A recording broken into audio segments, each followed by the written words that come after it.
Hi, hello, welcome to another episode of the Cakes of It All, my game show that I invented. It's not really a game show, where I just take pop culture things and things I like and turn them into cake things. So let's just get started. I, like the rest of the world, am back on my Bridgerton bullshit, because in May we get a whole new season of Bridgerton and I'm so excited. So I thought over the next week I would do the Bridgerton seasons and their characters as cakes. Let's just get it started. Also, FYI, this will have spoilers in it, so if you haven't seen or read Bridgerton, I mean, you're welcome to watch, but I am, in fact, going to ruin some things for you. So, season one of Bridgerton focuses on Daphne Bridgerton's story. The book is The Duke and I. It is romantic. It's a little enemies to friends to lovers ish, let's say. Also, there's a little bit of brother's best friend in there, you know? There's a lot going on. But Daphne Bridgerton is our diamond of the first water. She is the girl. So I've given Daphne this beautiful cascading diamond cake. Um, I think that Daphne goes through it in season one. I think that in the beginning we really think she's this diamond, but she hasn't quite been, plucked up yet and washed and all that good stuff. But I think by the end of season one, she's really come into who she is. And after there's a lot that goes on. She is finally who she wants to be, a duchess. Next up, we have Simon Bassett, or the Duke of Hastings. Now, he is Anthony Bridgerton's good friend. He's also kind of a rake. It's just factual. He knows, he gets it. And he is who Daphne ends up with. Not necessarily in the beginning because they want it, but because it's meant to be, soulmates and all that good stuff. Now Simon is broody, dark. He has a lot of baggage. So I've given Simon this beautiful maroon burgundy cake. It's a little rough around the edges. A lot going on in Simon's life, trying to deal with some trauma.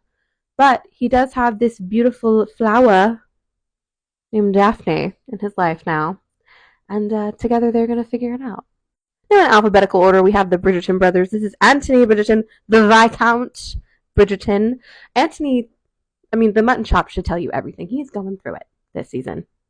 Anthony truly has no idea what he wants. He's trying to figure it out. He doesn't think he wants to live his life the way that a Viscount is supposed to live their life. Get married, have children, do all of those things. He thinks he's in love with an opera singer. I love that for him. So his life is kind of a mess. Kind of like this cake, which is a beautiful mess. It's a beautiful mess, and it's meant to look like this. Just FYI, this is not meant to look like this, but it is. It's a little rough, but he's gonna get there. Maybe we'll see.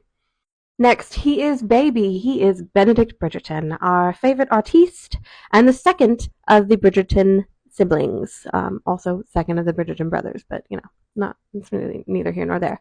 Benedict is a second son, so he's really just kind of living life. He's the second son in a rich family, so he can kind of do what he wants, and he wants to be an artiste. But just like every other Bridgerton in this show, Benedict's not really sure what he's doing, so it's a little messy. It's still beautiful. It's still gorgeous. It's just not refined yet, because Benedict, we don't know when he's going to figure it out. Next up, my favorite idiot, Colin Bridgerton. This would be so much shorter if Colin would just figure it out, but he's not going to. I think it's the hair. The coif was a little too high in season one, so I just don't think he was ready to figure it out. And, he's going to try to marry this beautiful human being's cousin who is lying to him, so it's a hard life being Colin. This is the cake I've chosen for Colin. Again, a little rough around the edges, not quite sure where we're going. He's a third son, so he's really got no idea what's happening. He's just like, I'm going to go to Greece and we'll see what happens, after my life falls apart. But those who know, Colin's got something special coming for him. All of this yellow is coming for Colin. And I just don't think he's ready. Next up, we have Eloise Bridgerton. She's not out in society yet, has no desire to be in society, has really no desire to do all the things that society women are expected to do. A little rebellious, just kind of wants to figure out who Lady Whistledown is. Too much to ask, apparently. Eloise, like her brothers, is going through it. She just doesn't know who she is yet. But, how can you be expected to know who you are when you're 16 years old? 16, 17, I don't know. So Eloise is a little rough as well. Still beautiful because they're Bridgertons. but she just hasn't quite figured it out yet. Next up, we have my favorite gossip columnist, Penelope Featherington, i.e. Lady Whistledown. Penelope is going on a journey this season, okay? She's out in society now, so that's a whole new life. She's just started Lady Whistledown, which nobody but her knows about. So she's struggling, and the man that she's in love with tries to marry her cousin. So there's that. So for Penelope, I've chosen this beautiful yellow, I know it's yellow, cake, but she wears a lot of yellow this season because of her mother. I will say, if you notice, the texture is the same as Colin's because I love a callback. It's who I am as a person. But it's kind of a showing of how Penelope is trying to live more than one life right now. She's trying to be in society at the top, lighter yellow, but down towards the bottom, she's also standing in ballrooms and finding out the drama. So Penelope is really, the journey for her this season is wild. Next, we have Miss Marina Thompson, Penelope's cousin, who, doesn't really want to be here, but has to, is in love with a man that won't write her back because, sadly, he's not alive anymore, and is also pregnant with his children. Oh no, life is hard. So what does she do? She tries to trick Colin Bridgerton into marrying her. I'm sorry, Marina. I'm a little mad at you for it, but also you were going through it, girl, so. And this is the cake I've chosen for Marina. It's dark because I think Marina does spend a lot of this season in kind of a very dark place. But there's hope.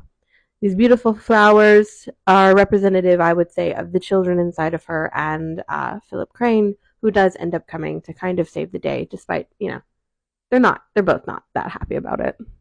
But still, always hope. On another note, what do we think they're going to do with Marina? Because, in the books, she's not really a main character, so I'm nervous about that, if anybody has any thoughts.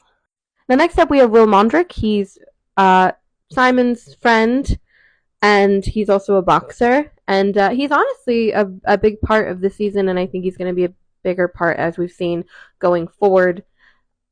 I couldn't also find a shirt of him. I couldn't find a shirt on him. I'm so sorry. I don't mean to objectify Martins, but this is what the Google gave me, so. But Will is, he's trying to figure out who he is. Everybody this season is really just trying to figure out who they are. He's trying to figure out a way to take care of his family without having to continue to be a boxer because, my God, it can't be fun to just be a boxer all the time. Sounds like it'd be painful.